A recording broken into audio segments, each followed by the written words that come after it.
Hi, this is Danny Doyle, and I'm here with something a little different than I normally do. Not fully super different, but different enough, so normally, at the end of my playthroughs, I tend to do, tier lists that are either how the units performed in, that playthrough, or something similar to that, like in the Heart Seal swap, I did, whether I thought they were improved or, weakened from the base game. So I'm doing a tier list for the Vision Quest 0% Growth playthrough, but you might notice the Vision Quest 0% Growth playthrough isn't done yet. It's a very long game, and it's divided into 4 parts, and so I thought it'd be cool to do a list after each part and sort of update them as they go. I don't know if y'all would like this format or not. Just trying something new. Let me know, feedback in the comments if you think it works or doesn't, or if you like it or don't. But I'm going to go ahead and basically I'm going to be tiering the performance of the units in Zero Growths throughout Act 1. And then at the end of Act 2, I will revisit the list, see if people need to be moved around, and rank all of the new people based on the performance, factoring in Round 1 and Round 2. So some people will probably move up, some people will probably move down. We'll just sort of check in with them throughout the playthrough. At the end of each part, there's 4 parts, so there'll be 4 of them, and at the very end, it'll be sort of the definitive how I feel that they perform in the Zero Growths playthrough. So we start with Storch, and I will be honest, for someone with, not the greatest bases, they're not terrible. But he really does lean on his growths. I am surprised at how well Storch performed throughout the entirety of Part 1. He really leaned on the Kotzblogger in the second half of Act 1.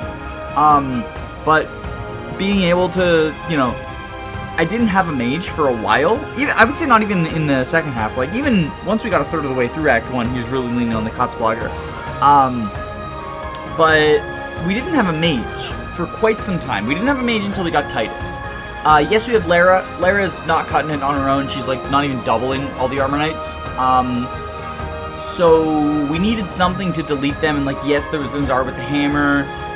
Yes, we get the Armor Slayer. But Storch with the Kotzblogger was the most reliable way to do it, which is really weird because he's a Chapter 1 unit. I also think that... So, look, Charisma is a skill where you never know whether it's actually helped you or not, because the plus 10 hit and avoid, if you hit and you were given a 90 because of Charisma, you don't know whether you would hit on an 80 or whether you definitely... The only times that you know the Charisma helped you is if it pushes the hit rate to 100, and even then, you don't even know if, you would have hit a 90, right? Because you don't know what the RNs are. But I think it's safe to assume that there were times throughout the playthrough where Charisma was the difference between hitting and missing. And the shaky hit rates are where it makes a bigger difference because of the 2 RN system. But that's, neither here nor there. I think it's fair to assume that it's roughly 10%. Obviously, as the hit rates go lower, the impact it has is higher, but... I think that Storch earns himself a solid A rank for his Part 1 performance, which is very impressive for, again, a unit that joins in Chapter 1, is not the Jagan, and leans pretty hard on his growth rates. I do think Storch is a good unit. I think he's a great unit, actually, in vanilla. But in Zero Growths, I did not expect him to perform as well as he did. I do expect that once we check in on Act 2, it'll start, falling down. And some amount of this is the nebulous, how much did he help us with Charisma? But, his performance outside of that was not terrible for, longer than it had any right to not be terrible. I mean, he was killing things in, basically every map. Yeah, we fed him kills in endgame. But before that, he was actually the best solution for, killing calves, killing armors. When Kotzblogger breaks, Storch is going to be one of those, your personal weapon carries you, your personal weapon breaks, you break, type deals. Esper, I don't know how much credit, okay, Esper is, like, sort of the non-traditional Jagan of Vision Quest. I don't know how much I buy that she is or not a Jagan. Because, like, she doesn't have extra move, right? She's not an extra move class, she's not a promoted class, she is unpromoted, she's only level 9. I have heard, and I've made the comparison to Nolan more than, a Jagan, but, like, there's aspects of her that are Jagan-esque as well. Like, the C-rank swords for the Ruby Sword that no one else can use, is sort of like a mini version of Silverlands. I really like Esper's design as a Jagan. I like the Thief utility, meaning that she maintains relevancy throughout the entirety of Act 1, even if her stats don't. I want to put her in S tier. Obviously, the last few maps, she was pretty strictly outclassed combat-wise. Not even the last few maps, like the second half, right? Once we start getting pre-promotes, she's outclassed combat-wise. Even like Bosco and Rustlin outclass her combat-wise, and they're not pre-promotes. But I still think that the Thief utility and, like, getting through the first half of Act 1 is enough to land her an S tier. Now, will she stay there as we move on? Probably not. But she's very important to the early game. And the Thief utility, like, yes, I do get a little greedy with the vulneraries, but, like, all the red gems that are stealable, stat boosters, the energy ring, it's gonna be huge. Like, we haven't used any of the stolen stat boosters yet, obviously. But I'm saving them for, I've actually got a couple of ideas for who various ones are going to. There's, like, one unit I'm potentially gonna dump everything into, but then on the other hand, like, I'm thinking maybe energy rings for warp range, because there's some warp skips in part 4 and maybe part 2. But anyway, that's for later. Vegalus was solid for, like, a couple of maps. Actually, Vegalus was surprisingly solid for more than a couple of maps. I don't ever think that he was, like, the star of the show, except for maybe in, like, 1-1, 1-2, 1-3 type deal. But I think that he held up longer than he had any right to, which is a thing I'm saying about a lot of people, but yeah, Vegalus, I think C tier is where he belongs. He probably, like, long-term will be moving down to D. I don't think he ever hits F. I think Vegalus contributes too much in, like, the first few chapters to truly be an F tier. I think Arcade is, and maybe this is my anti-Arcade bias, I don't like this unit in vanilla either, but I do think he's an F tier. The 1-2 range is nice, but he's really just, he's on flunky duty for a couple of maps, and then he's benched as soon as I can bench him. The support, honestly, the support that he gave Vegalus is probably more of a contribution than, like, or close to matching the contributions of his combat. I really don't like this unit. I don't think he's, like, unusable. No one in Vision Quest is unusable. It's a very strong cast, but I'm just not a fan of him. The early 1-2 range is very nice, but, like, you get the Jav in Chapter 1-3, you get the Hand Axe in 1-4, you get Father's Love in 1-7X, I want to say? Yeah, you get it for 1-7X. And then, obviously, you have Lara, who's 1-2 range. Lara was very disappointing. I knew that she was going to be bad in Zero Growths. I didn't know how bad. I didn't know how much lacking growth rates would hurt her, because, like, she is the training project mage, right? She's the early mage training project, so not having growths was always going to hurt her. But I think it might honestly push her down to F tier. I think she's probably D for Act 1. I benched her before, like, Vegalus. Like, I benched her so often. I brought her out for 1-7X, but then sent her back in for 1-7XX, I think. She's just, like, hitting on res is nice if you're actually dealing damage, but she's dealing no damage.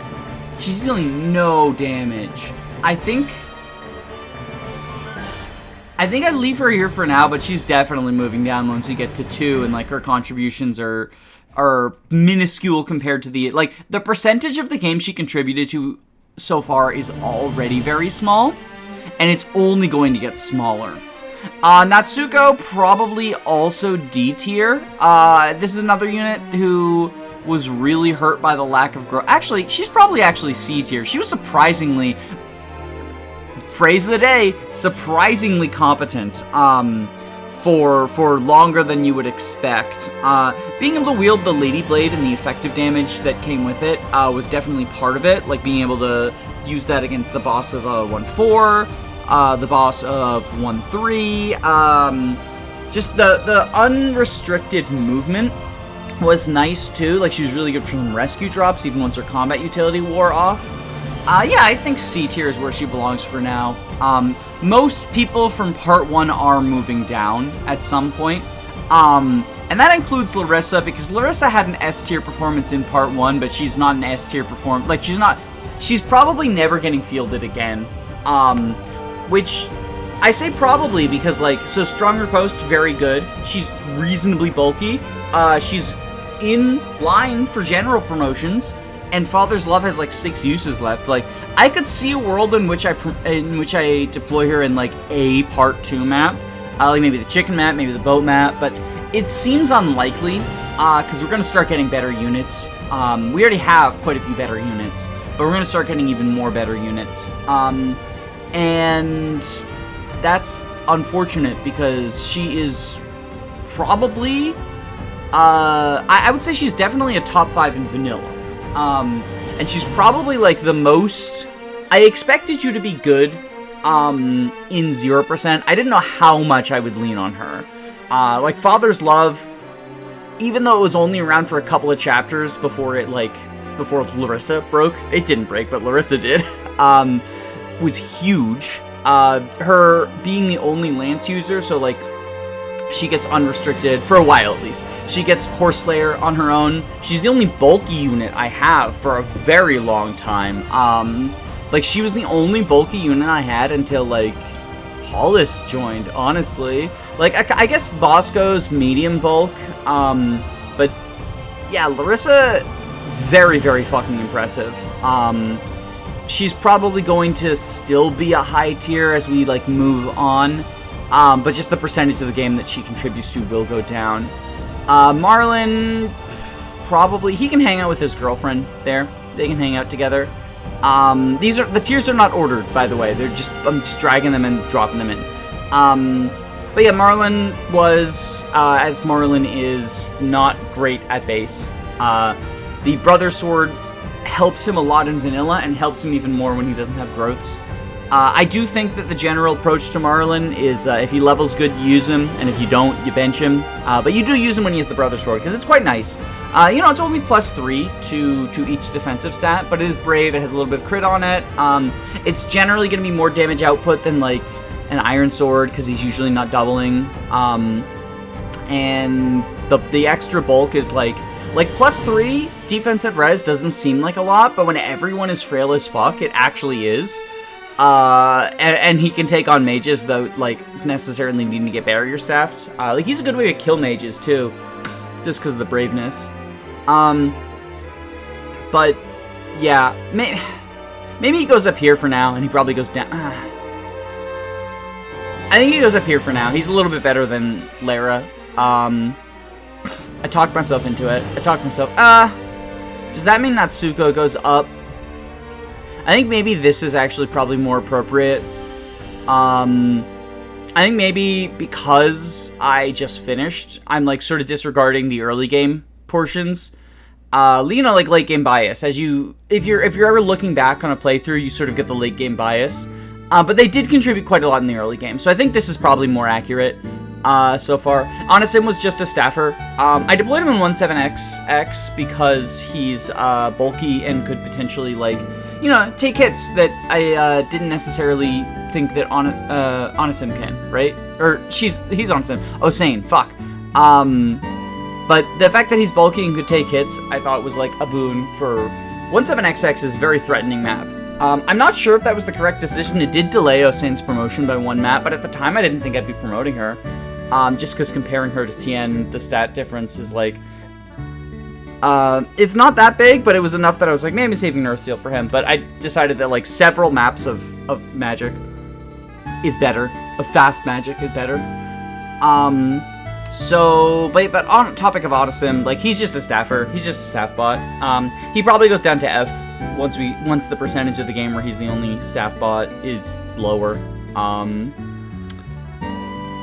Nazar, I'm sorry, I love you.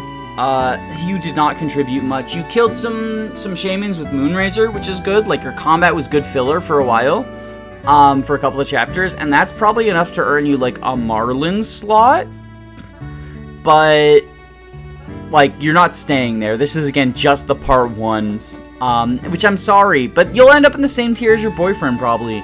I know that they're not, like, confirmed to be gay, but it feels implied to me. And I know that Pandan doesn't really like spelling things out as so much as like showing and then letting you interpret. So I don't know if they were intended to be gay or not, but they are the gay pirates now. I have decided.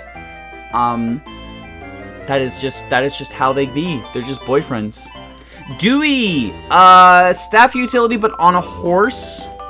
For slightly shorter than Onisim, and by that I mean 2 chapters, but it's actually longer because I deployed her more because of, I think, as much as I hate the time waste of her skill, it was definitely helpful for, like, healing some people up as well. And being on a horse is definitely, like, better than being on foot.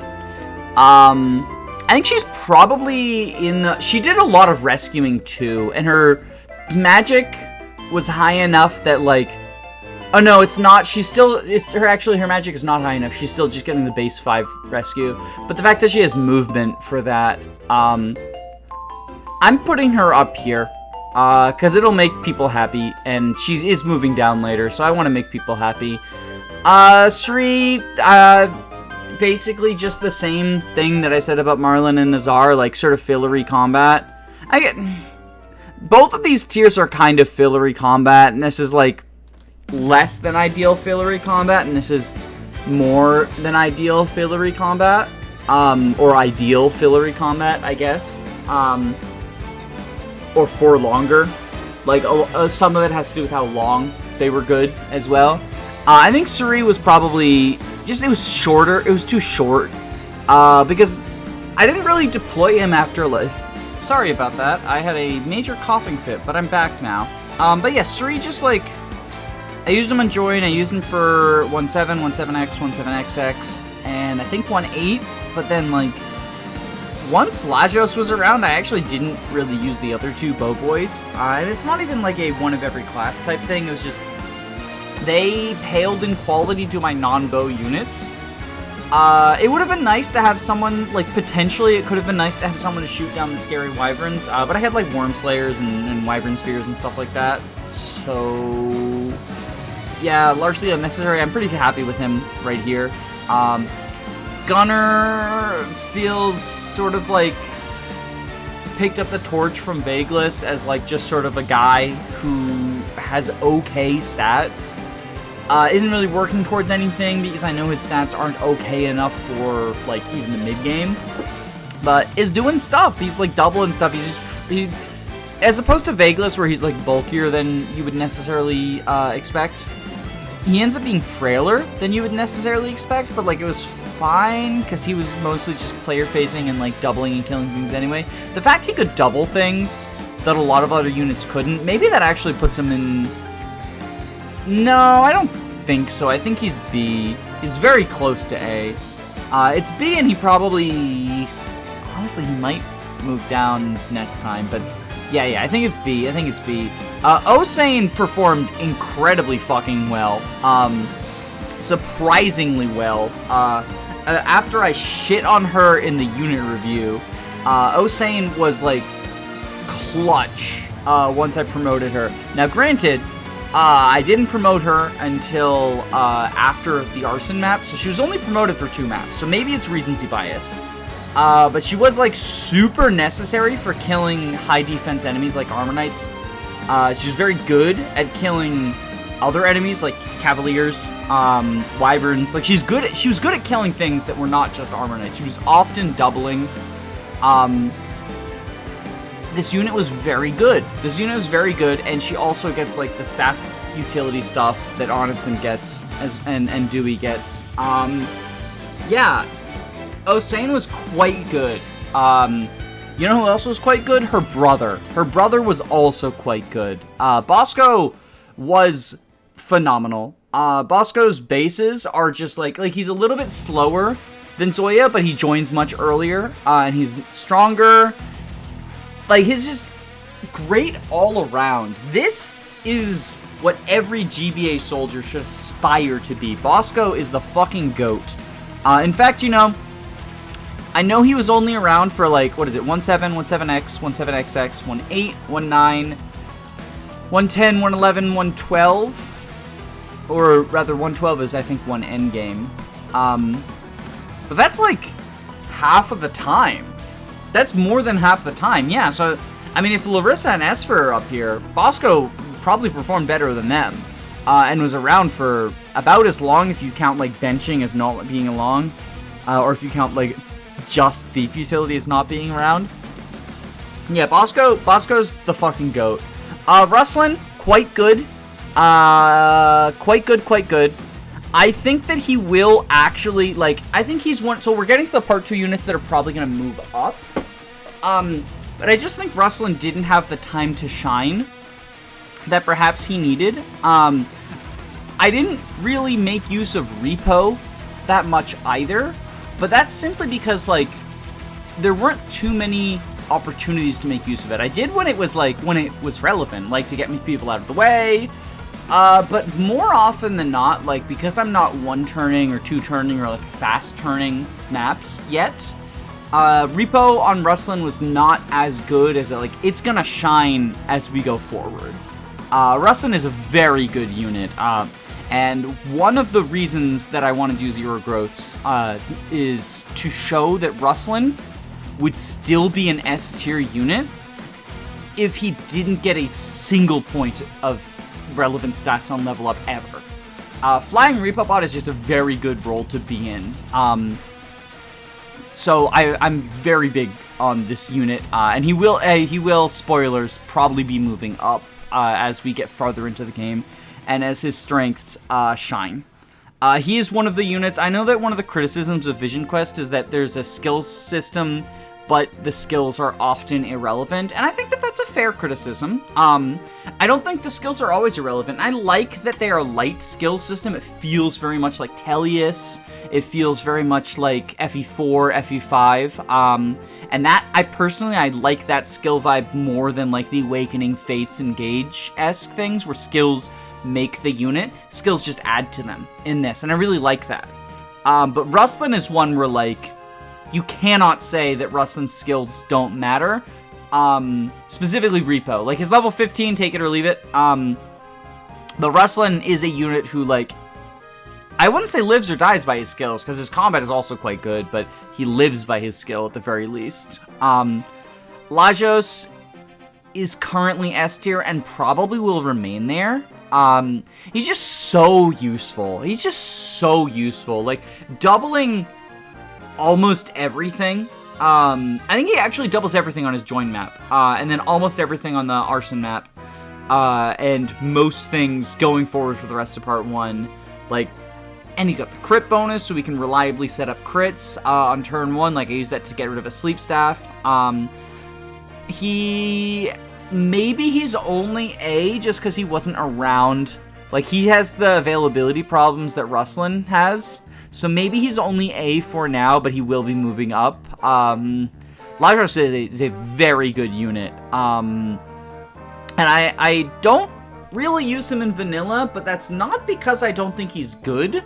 It's because there are other people who I like better. Oftentimes I'll use units who are not as good, if I like them better. Or if I've, like, spent a lot of time training them. I'm playing Tearing Saga right now, and I'm using Arcus even though he's garbage. Like, he's much worse than the units I'm getting, but I've been training him. And I feel similarly about, like, sometimes I'll be like, you know, Lajos is definitely better, but I want to use Zoya.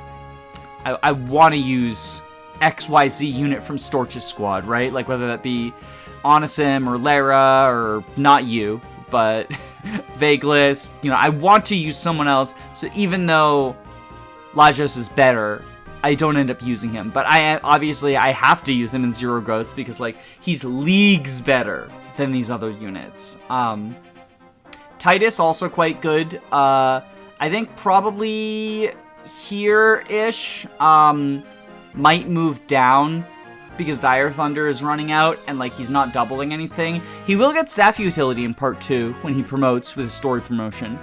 But I'm not sure how much that actually, like, I think that as one of the only 2 mages, he's much more useful than as, like, a staff utility bot, because we have other staff utility bots, right? And his appeal of being a bulky mage is already starting to wear low. As in, like, he's already, you know, his bulk isn't keeping up. He's getting doubled, obviously. But, like, as his defense doesn't grow, and as, like, more threatening mages show up, he just is going to be less of a relevant unit. Helga, most of what I said about Rustlin applies. I think that these are very similar units to each other, with the exception of the fact that, like, Rustlin has a much better skill in reposition than, I believe it's Wrath that Helga has. Or Intimidate. No, it's Intimidate. It's Intimidate. Which is the Berserker, or the Bandit and Pirate skill into Berserker. She has Intimidate. I don't really care about that. I don't really care about Divinity.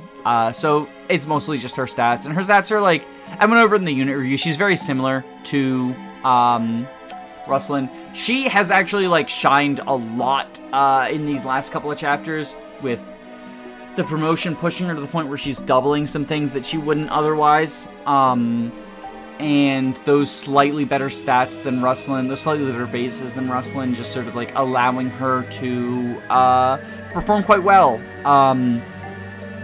Yeah, Audley, I think that I could have made better use of Audley. There's some 15 speeders I could have stolen from, specifically the Thieves in 1-11 and 1-E. There's obviously that Merm that I had the stealable, the Killing Edge Merm that had the stealable in, I think it was a Elixir or Pure Water. There's still Pure Water I missed in 1E. Her combat being slightly worse than Esper made me not want to field her in case, like, kill thresholds came up. But then they never did. Esper was always 1 point short anyway with the Mangouche. And I do think leaving the Mangouche on them is good, because, like, dodgy.exe. I think that, if we want to go with how she performed in this run, it's here. But if we want to go with, like, how she could perform, it's probably here. This is probably a more fair place to put her. I was just sandbagging her. I was just not fielding her. Because you only really need one thief. But Ottilie has some merit in Zero Growths. Like, that 1 point of speed actually did come up a few times, but we're now past that. We're now already past that point. I hate to put Zoya here, but she kind of is. Like, she definitely performs on the combat level of these people at the time that we're giving these people credit, but she has stricter competition. Like, Gunner, when we're giving Gunner credit for the time that he exists, he's the best guy. Vagelis, second best because of Esper, right? Natsuko, unique utility with flight, and one of the better people combat-wise, right? Because she's, like, doing double and stuff and whatnot. Got good sword rank, got the Lady Blade, all that fun stuff. I mean, you can use the Lady Blade on other people, but she's the best user of it at that time. Zoya's kind of not. Like, Zoya shows up, Bosco's already here, Lyjos is already here, we got the Wyvern twins. They're not actually twins, but, like, we've already got the squad formed, and Zoya's just kind of there. Yeah, Zoya's just kind of there. I like her as a unit. I think she's probably the worst of the soldiers, other than maybe the one who joins in part 2, whose, like, name I can't even remember because I don't fucking use that guy. But Bosco, I think Bosco is pretty definitively better than her in both Zero Growths and Vanilla. I think this is probably where how her performance has been, and she might move down to here next time. Hollis. Only reason Hollis isn't higher up is, he hasn't been around very long. He's held back by availability, joining partway through the Arson map. He is quite good in terms of, like, being bulky. His performance wasn't, like, phenomenal. And I don't think it's ever going to be phenomenal, but it's, like, it's solid. and it's nice to have a bulky unit. It's not to the extent that Larissa, where, like, not only was she our only bulky unit, but she's, like, also our best damage dealer, in many ways. He's not our only bulky unit, and he's definitely not our best damage dealer, but he is quite bulky. We can rely on him. He's bulkier than, like, Sarka and Honeydew and Bosco and other people that we're doing combat with. But he's not the only, like, I would still describe those units as somewhat bulky. Honeydew kind of just filler-y. Like, she's good filler, but only for a few chapters, and similar to Zoya, like, just competing with a lot of things. Competing with a lot of people, is just not a great place if you're just kind of a filler unit. Yeah, not much to say about her. She has 1, 2, 3 chapters of availability. Maybe she's actually down here. Maybe they're both down here, actually. Yeah, this seems better for that. I'll be kind to you. You probably belong down here. You will move even further down. You'll move down to D next time. I know it. Sarka is in a similar position to Hollis. She's only around for 2 maps. Only being around for 2 maps really hurts, but she's, like, already left an impression on those 2 maps. And, like, those bases are gonna keep up. Those bases are not going to, hashtag fall off anytime soon. Sarka is a unit I consider, I'm considering potentially using a booster on, like a robe or something. But I think there's a better candidate coming up midway through part 2, to be sort of like a carry for a portion of the run. So I don't know. We'll see. But yeah, Sarka is quite good. She's going to continue to be quite good, and almost certainly will end up in A or S tier by the end of the run. Like, she's just a phenomenal unit. I really, really like this unit, and I think that she's a well-designed paladin. I think that, one, holding off on the pre-promoted paladin for as long as he did, Pandan made the other units, like, stand out and give impressions and, like, give opportunities for you to get attached to, like, Ruslan, Helga. I mean, like, I guess Marlin is technically a cav, but, like, he's bad. But, like, by not giving you a super overpowered paladin at the start of the game, the other units have a chance to make an impression, so that, similarly to what I talked about with Lajos, where, like, maybe Sarka is performing better than Marlin, but you used Marlin because you've grown attached to him, and he got, like, 2 perfect level ups in a row, and you just want to go with him even though his stats are worse, right? Maybe you've grown attached to Bosco because, like, he got a clutch crit early on. And even if he is statistically worse than Sarka, you decide, like, you know, they're competing over a deployment slot, and you're just like, oh, well, he did something really cool. I'm attached to this unit. I'll use him instead, right? So giving that opportunity for the other units to, like, grow attached to you. And also the fact that she, like, her big flaw is, yeah, I'd say she's, like, bulkier than some of the other people on my team. Her defense stat is, like, single digit. I think it's, like, 6, maybe 7. Like, she is not a just charge forward and kill everything. Like, her high movement, combined with, at best, medium bulk, I think at a growth context it would probably be considered, like, low bulk at this point, means that you can't just blindly charge her forward, but she is incredibly useful if you do find opportunities to charge her forward. It really reminds me of, I think his name is Roland in Triangle Strategy, and that sort of design philosophy. I think Sarka is a super well-designed unit. She's very strong, but she's not centralizing. I think she's one of the better units in the game. I love this unit, and I love everything about her design. As far as her performance, like, in Zero Growth is just going to go up. She's going to be super centralizing in Zero Growth, so everything I said, throw that out the window. But that's because no one gains stats, like, and she has good bases, and she has good movement. Like, that's not a design flaw. That's a this mode flaw. Duck is probably here as well, but, like, he's moving up. He is another bulky unit, and he's a bulky unit with good movement, too, as a Great Knight. Or, he's going to be a Great Knight as soon as I promote him at the start of part 2.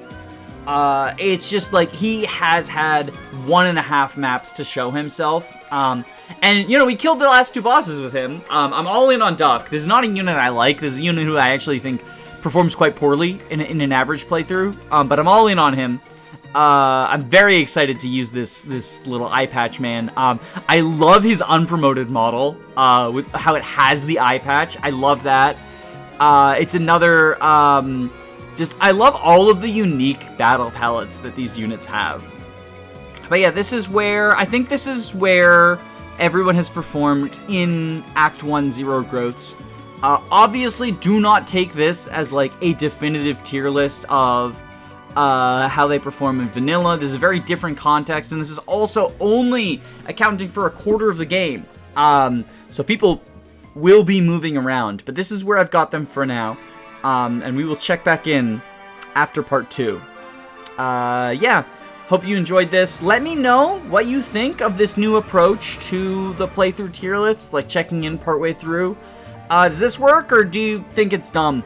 I wanted to try something different, just sort of experiment, and if people don't like it, I'll go back to the way things were before. But if people do like it, maybe I'll try to find a way to, rake points for other playthroughs to do sort of like bonus tier lists. Yeah.